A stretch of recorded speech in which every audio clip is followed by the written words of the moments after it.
Pasca pengungkapan kasus pungutan liar di fasilitas Fast Track Imigrasi Ngurah Rai, muncul beragam narasi di masyarakat.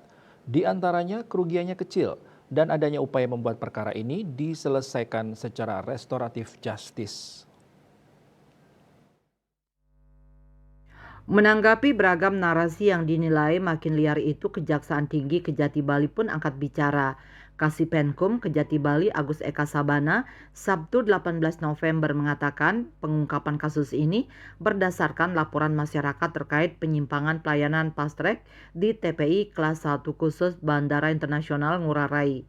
Dari pengaduan itu, tim Kejaksaan Tinggi Bali mendalami dengan menerjunkan tim intelijen Kejati Bali selama kurang lebih 1 bulan, yakni sejak Oktober 2023.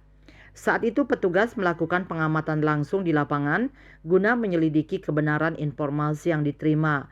Berdasarkan hasil operasi intelijen, berhasil diperoleh data-data intelijen yang mendukung kebenaran adanya penerimaan uang dalam pelayanan fast track yang dilakukan secara menyalahi prosedur atau ketentuan tersebut.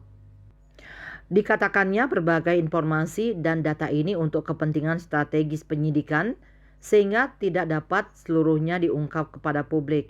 Namun demikian, ia menegaskan seluruh bukti-bukti yang dikumpulkan dalam proses penyidikan tentu nantinya akan diteliti oleh penuntut umum dan dipertanggungjawabkan pada saat persidangan perkara ini di muka pengadilan. Soal pengembalian uang dari sejumlah petugas imigrasi diakui itu merupakan bagian dari uang 100 juta yang disita kejaksaan.